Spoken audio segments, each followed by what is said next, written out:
अस्सलाम वालेकुम everyone, hope that कि आप सब लोग खैरियत से होंगे। सो व्यूअर्स, आज हम लोग बात करेंगे Europe in the middle edges terminology returns. Basically ये जो टाइम पीरियड था इसे मिडल एजेस कहा जाता है और ये टाइम पीरियड 500 से 1350 एडी का था। इस टाइम पीरियड में जो रोमन व्यूज़ थे वो डिक्लाइन होना स्टार्ट हो गए थे और जो डेमोनोलॉजिकल व्यूज़ थे, जैसा कि हमने एंशिएंट व्यूज़ में देखा था, ये फिर से एक दफ़ा पॉपुलर होना स्टार्ट हो गए थे और लोगों की प्रैक्टिसेस में आना स्टार्ट हो गए थे।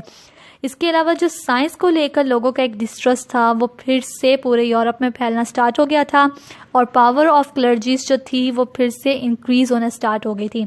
Basically clergies are religious leaders whose job is serving the needs of their religion and its members, priests, ministers, rabbis etcetera. इसके अलावा अगर देखा जाए तो इन दिनों में जो चर्च थी उन्होंने सारे साइंटिफिक फॉर्म्स ऑफ इन्वेस्टिगेशन को रिजेक्ट कर दिया था और सारा का सारा एजुकेशन का कंट्रोल इनके हाथ में आ गया था। इसके अलावा इन लोगों के जो रिलीजियस बिलीफ्स थे वो हाईली सुपरस्टिशियस थे। Basically superstitious are those believes based on old ideas about luck और मैजिक रादर देन साइंस और रीजंस। इसके अलावा जो डेमोनोलॉजिकल व्यूज़ थे वो लोगों के एस्पेक्ट्स ऑफ लाइफ पर डोमिनेट होना स्टार्ट हो गए थे और फिर एक दफ़ा जो है good and evil, god and the devil का जो कन्फ्लिक्ट था वो देखने में आया इस टाइम पीरियड में। उसके अलावा एबनॉर्मल बिहेवियर जो है अपेरेंटली इंक्रीज होना स्टार्ट हो गया और ये जो टाइम पीरियड था लोगों के लिए ग्रेट स्ट्रेस और एंजाइटी की वजह बना। इसके अलावा कुछ साइंटिस्ट और फिजिशियंस ऐसे भी थे जो स्टिल मेडिकल एक्सप्लेनेशन और ट्रीटमेंट्स पर बहुत ज़्यादा जोर दे रहे थे, but their views carried light weight in this atmosphere.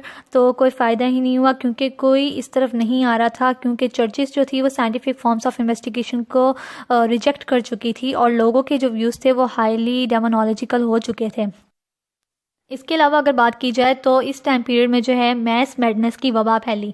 अब मैस मैडनेस जो है it is an outbreak of abnormal illness behaviour, ठीक है।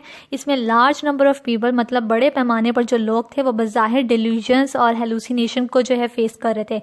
अब जो डेल्यूजन्स होते हैं ये हमारे फिक्स्ड और फॉल्स बिलीव्स होते हैं, जबकि जो हेलुसिनेशन है ये हमारे सेंसरी परसेप्शन होते हैं जो विदाउट एन एक्सटर्नल स्टिमुलस अकर होते हैं।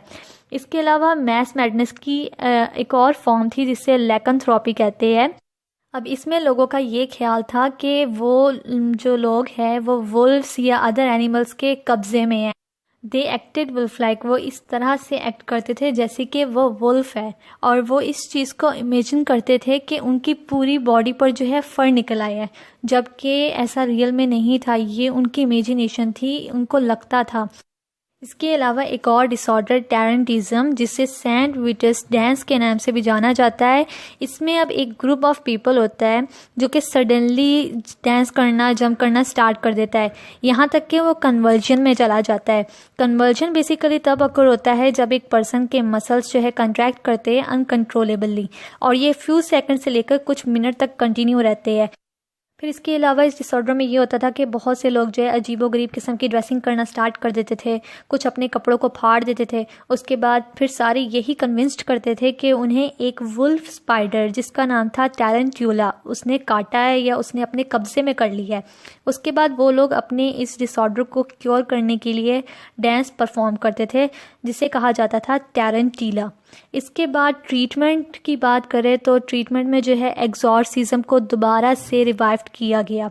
जैसे कि एंशिएंट टाइम में जो है एक्सॉर्सिज्म का इस्तेमाल किया जाता था, उसी तरह से दोबारा एक्सॉर्सिज्म को इस्तेमाल किया जाने लगा, जिसमें एक क्लर्जी मैन जो है वो इवल स्पिरिट्स, डेवल्स के सामने जो है प्लीड करता है, मतलब बैक करता है, इल्तिजा करता है, चैंट करता है, नारे लगाना मतलब शाउट करना या उनके सामने प्रे करना, ताकि जो एक पर्सन की बॉडी में डेविल या इवल स्पिरिट्स है वो उस पर्सन की बॉडी से निकल जाए।